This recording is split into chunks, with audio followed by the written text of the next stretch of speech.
One of the best ways to make strings sound as realistic as possible is to use the many different articulations that are included in the program. While some virtual instruments have a couple more or less different choices, they are similar for the most part.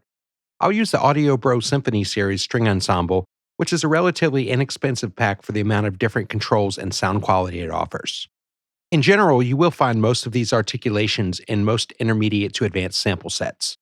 One of the most commonly used articulations for playing melodies is the legato sustained articulation. When you play a series of notes with this articulation, the notes are played one at a time, and if you're playing the previous note when you hit the next one, the notes slide up or down to that note at a speed depending on the velocity you play the notes at. This is known as portamento, and this is what it sounds like.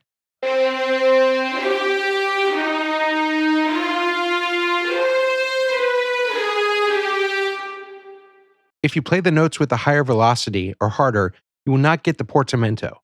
This allows you to use your playing to determine how much portamento you get in the notes, and if you want more for specific notes, you can go back and edit the velocities of the notes to make sure they stay under the threshold for portamento, which is right here.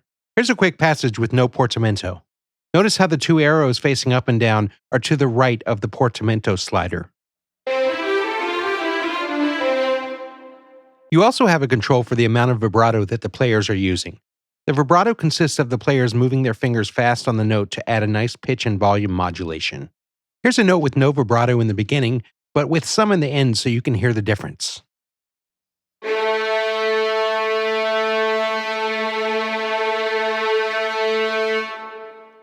Sordino is an articulation that involves all the players in an orchestral group like violins playing with a special mute that gives a somewhat softer tone to the playing while allowing them to play with full energy. It has less overtones and sounds like this.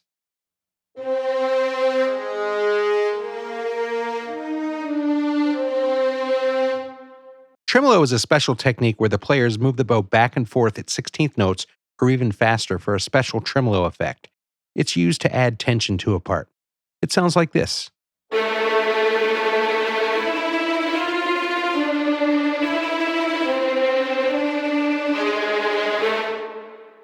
A trill is when a player is playing two consecutive notes, but basically lifting and putting back one finger quickly to do so. It can be a whole note trill, which has more of a major feel since it's a major second interval, like this.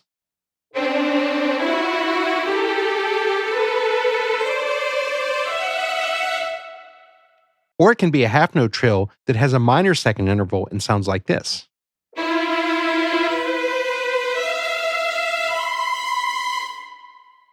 Harmonics are not used too much, but have a higher pitch sound that is a bit softer and quieter and allows the player to play notes that are an octave higher than the range of the instrument by using a special technique which cancels out the fundamental frequency of the note they're playing.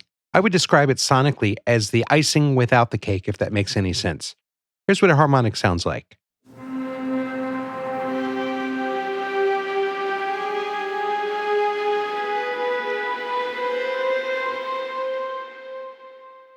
Staccato and spiccato are two different articulations which are fast and designed to be played rhythmically.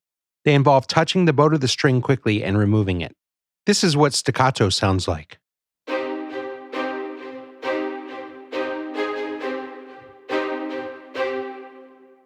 Spiccato is an even faster version of staccato with even shorter notes.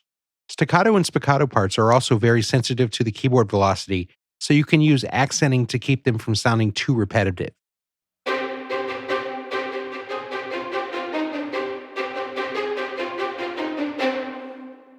Last but not least on this, an octave run is a recorded run of the orchestra playing quickly up the scale. This is used to accent a change and basically is an easier way to play a fast legato phrase that sounds very natural on a virtual instrument. You could also just play a legato run, but the slight differences in timing between the different players adds a certain fullness to the sound. It also does sync up to the tempo of the song in this case. Here's what it sounds like. I demonstrated all these on the violin, but these also exist on the viola and cello as well, and a lot of them are on the bass too. All these different articulations can actually be mapped to certain keys, so if you want to use the lower keys on your keyboard, you can actually trigger them in real time. I generally like to avoid this though because I like to use a separate instance of the virtual instrument for each of these.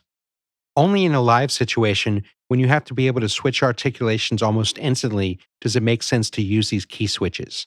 But if you do want to set them, you can set them to whatever key you want.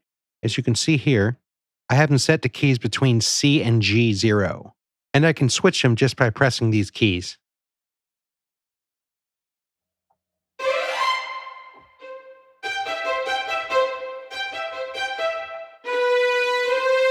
So those are most of the articulations that we're going to use when recording string parts. Some string libraries do offer a few more, but for the most part, these are the ones you would use. Please stay tuned for part 2, where I show you how to use these in an arrangement.